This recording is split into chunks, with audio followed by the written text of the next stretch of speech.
ایک بڑا sensitive topic جو کافی وائرل ہوا سوشل میڈیا کے اوپر.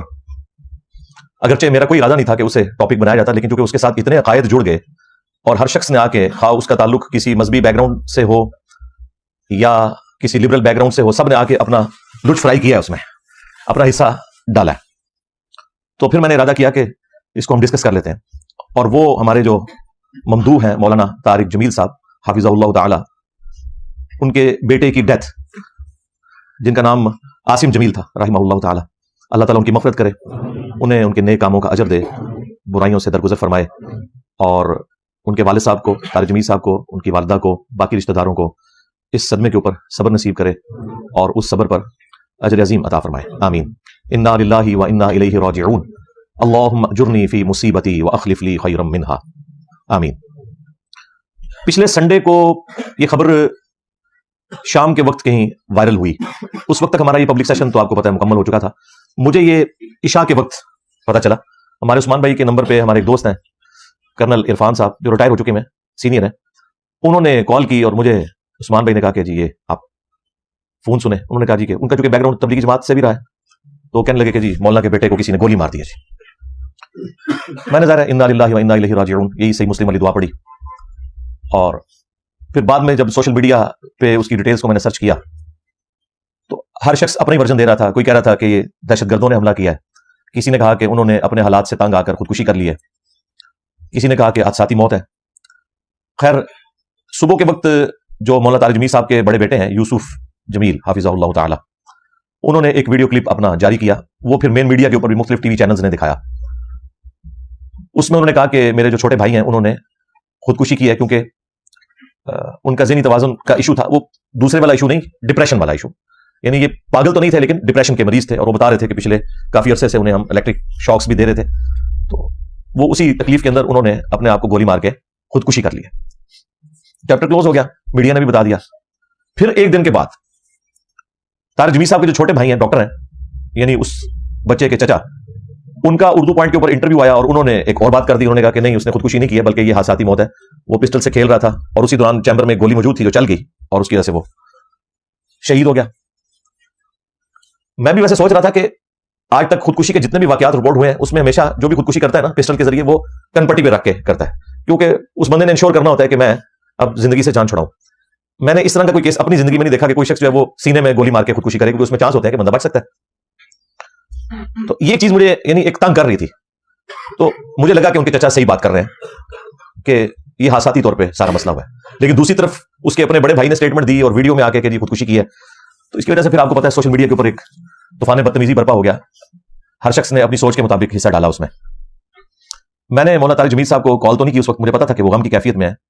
اور ظاہر ہے کہ جب آپ اس طرح کی سچویشن میں ہوتے ہیں اور رشتہ داروں کو اٹینڈ کر رہے ہوتے ہیں، پھر خود بھی تکلیف میں ہوتے ہیں، تو خام خواہ کسی کو فون پہ تنگ کرنا یہ بالکل ایک غیر اخلاقی حرکت ہے. اپنے طور پہ تو میں نے اپنے بھائیوں کے ساتھ مل کے اس کے لیے دعائیں مغفرت کر دی، بلکہ ان کی ویڈیو کے نیچے بھی جا کے میں نے کامنٹس کیے اسی وقت. وہ کامنٹس آپ کو ٹاپ پہ نظر آ جائیں گے کیونکہ ان کامنٹس کو کافی لوگوں نے لائک کیا ہوا تھا، تو وہ آٹومیٹکلی ٹاپ پہ نظر آتے ہیں.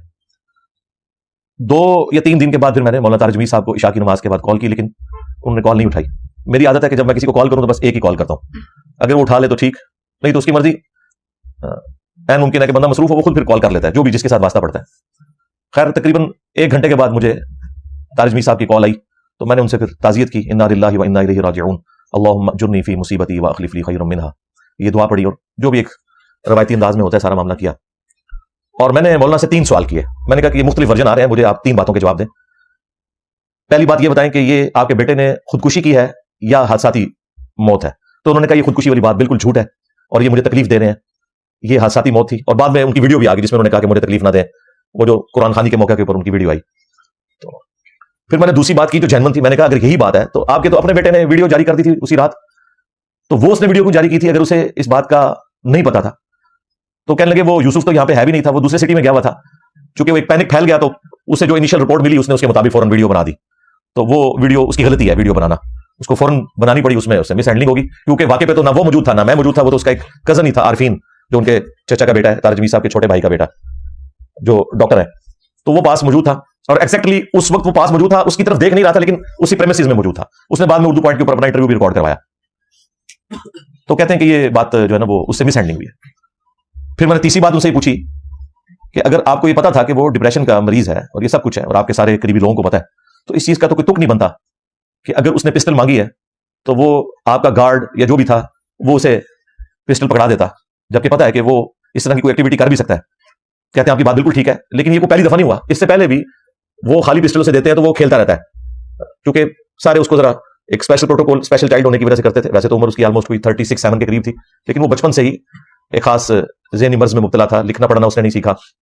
لیکن پاگل نہیں تھا, جس کو ہم کہتے ہیں نا پاگل, وہ نہیں تھا, ایک ڈپریشن کا مریض آپ سمجھ لیں کہ یعنی ایک درمیان کی کنڈیشن میں. تو کہتے ہیں وہ پہلے بھی اس طرح کرتا تھا, بس وہ چیمبر میں گولی پھنسی رہ گئی تو وہ چل گئی.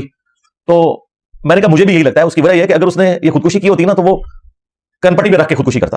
پھر وہ اتنے ہی اس نے زندگی کے سال اس ڈپریشن میں گزارے ہیں, ابھی آ کے اس نے خودکشی کو کرنی تھی, اصلا تو اس کے پاس پہلے بھی اویلیبل تھا. تو مجھے یہ بات یعنی ٹھیک لگی. اس کے باوجود اگر کوئی سمجھتا ہے کہ انہوں نے پردہ ڈالا ہے تو وہ اس کے اپنے ذہن کا ایشو ہے. میرا خیال ہے ہمیں گھر والوں کی بات کے اوپر رائے کرتے ہوئے اس چیپٹر کو کلوز کر دینا چاہیے. یہ بڑی سخت زیادتی والی بات ہے کہ ایک گھر میں پہلے ڈیتھ ہوئی بھی ہے اور پھر ہر کوئی اس میں تب آزمائی کر رہا ہے, اس میں سے نکلنا کیا ہے. کوئی وہ پبلک اکاؤنٹ ہولڈر نہیں تھا, کوئی پاکستان کا کوئی مشہور سائنٹسٹ نہیں تھا کہ جس کی وجہ سے کوئی ملک کو اتنا نقصان ہو گیا کہ ہم کہیں جی پتہ لگوائیں کہ خودکشی کی ہے یا حساتی طور پر مرا ہے. ایک نارمل انسان تھا, ٹھیک ہے, اس کے والد کی اسٹیٹمنٹ آ گئی, دیٹس انف. اور پھر وہ ہاتھ جوڑ جوڑ کے کہہ رہے ہیں کہ یار اس کو ایشو نہ بنائیں پلیز, میرے بچے کے اوپر یہ الزام نہ لگائیں. تو میرے خیال اس کے بعد تو جو شخص بھی صاحب اولاد ہے اسے شرم کرنی چاہیے اگر وہ اس کے علاوہ کوئی اور ورژن اڈاپٹ کرتا ہے. یہ میرا اپنا پوائنٹ آف ویو ہے, کیونکہ اس میں سے نکالنا کچھ بھی نہیں ہم نے. تو یہ پورے کا پورا ایک سینیریو تھا, اور ان ساری باتوں کے بعد میں نے اس چیپٹر کو 3-4 دن پہلے کلوز کر دیا کہ ٹھیک ہے بات ہوگی. لیکن یہ پورے ہفتے میں ابھی تک اتنے لوگوں نے ویلاگز بنائے اس ٹاپک کے اوپر, ہر بندے نے آ کے اپنی ان پٹ دی اور جو کچھ اس میں سے نکالنے کی کوشش کی. پھر اس پر تر رہا یہ کہ جو کچھ مولانا طارق جمیل صاحب نے مس ہینڈلنگ کی اس کی بھی ایک پوری لسٹ ہے, جس کی وجہ سے دوسرے فرقوں کے مولویوں کو موقع ملا, انہوں نے ان کے خلاف ویلاگز بنائے. ایون خود ان کے اپنے فرقے کے لوگوں نے طارق جمیل صاحب کو ڈس آن کیا, اور وہ جو طارق جمیل صاحب کی مس ہینڈلنگ کی وجہ سے جو کچھ ہوا اس میں وہ جسٹیفائی تھے مخالفین وہ کرنے میں. ایک موقع دیا تو ظاہر مخالفین کدھر چھوڑتے ہیں. یہ تو ویسے ٹی وی پہ بیٹھ کے سارے کہتے ہیں نا جی کہ فرقوں میں بڑی ٹالرنس آ چکی ہے اور ہم سب ایک دوسرے کو مسلمان سمجھتے نہیں. موقع کوئی جانے نہیں دیتے یہ لوگ کاٹنے کا, جب موقع ملے گا یہ کاٹیں گے آپ کو, اور انہیں موقع مل گیا. آپ دیکھیں مولویوں کے کلپ کس طرح آ رہے ہیں, انتہائی ڈھٹائی کے ساتھ, بے شرمی کے ساتھ, اپنے فاسد عقائد اور نظریات کو ثابت کرنے کے لیے طارق جمیل صاحب کی ایکٹیویٹیز کا وہ سہارا لے رہے ہیں. یعنی طارق جمیل صاحب نے جو کچھ کیا, نہ انہوں نے کوئی قرآن و سنت سے ریفرنس پیش کیا, اور نہ ان کے مخالفین اپنی جو غلط ایکٹیویٹیز اور عقائد و نظریات ہیں ان کو ثابت کرنے کے لیے قرآن و سنت کا سہارا لے رہے ہیں. وہ کہہ رہے ہیں طارق جمیل صاحب نے کر دیا لہٰذا ہمارا فرقہ بھی ثابت ہو گیا, یہ وہ کر رہے ہیں. اور پھر وہ الٹا یہ کہہ رہے ہیں کہ اتنے عرصے سے جو تم لوگ ہمیں تانا زنی کرتے تھے تو دیکھ لو تمہارے گھر کے بندے نے بھی بتا دیا کہ یہی چیز اصل ہے.